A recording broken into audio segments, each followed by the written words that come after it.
இயேசு கிறிஸ்து ரொம்ப ரொம்ப நல்லவர் என்பதை சொல்வதில் நான் மிகுந்த மகிழ்ச்சி அடைகின்றேன். இயேசு கிறிஸ்துவை சேர்ந்தவர்கள் கலாத்தியர் 5:24 கிறிஸ்துவின் உடையவர்கள் தங்கள் மாம்சத்தையும் அதன் ஆசை இச்சைகளையும் சிலுவையில் அறைந்திருக்கிறார்கள். அநேக நேரங்களில் நாம் பரிசுத்த ஆவியானவரின் துணையோடு செய்ய வேண்டும் என்று நினைப்பதுண்டு. ஆனால் அவைகளை செயல்படுத்துவது மிகவும் சிரமமாகிவிடுகின்றது. மாமிசம் என்ன சொல்லுகிறதோ அதையே நாம் செய்து விடுகின்றோம். சரீரத்தை ஒடுக்க தெரியாமல் ஆவியில் செயல்பட தவறிவிடுகின்றோம். மாம்சத்தின் கிரியைகள் என்று பவுல் ஒரு பெரிய அட்டவணை இந்த அதிகாரத்தில் கொடுத்திருக்கிறார். அதில் நாம் எந்த பகுதியில் சிக்கியிருக்கிறோம் என்பதை புரிந்து கொண்டு அவைகளை சிலுவையில் அறைந்து விட வேண்டும். அப்படி செய்ய மறுப்போமானால் நம் பரலோக ராஜ்யத்தை சுதந்திரிக்க இயலாது.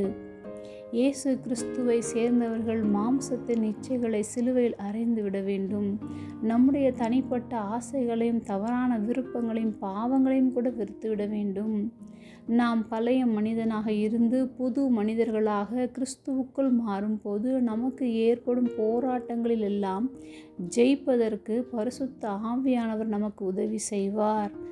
இந்த உலகத்தார்கள் உலகத்தின் ஆசைகளுக்கு விழுந்து விடுவது போல கிறிஸ்தவர்கள் விழுந்து விடாதபடிக்கு ஒவ்வொரு நாளும் வார்த்தையை கொண்டு கர்த்தருக்குள் நிலைத்திருக்க வேண்டும்.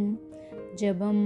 அன்பின் பரம தகப்பனே, எப்பொழுதும் எங்களோடு கூட இருக்கிறவராகவே இருக்கிறவரே, எங்களுடைய எல்லா ஆசை இச்சைகளையும் சிலுவையில் அறைந்து கிறிஸ்துவை உடையவர்களாக வாழ நீர் உதவி செய்வதற்காக நாங்கள் நன்றி செலுத்துகிறோம். இயேசுவின் நாமத்தில் பிதாவே, ஆமென்.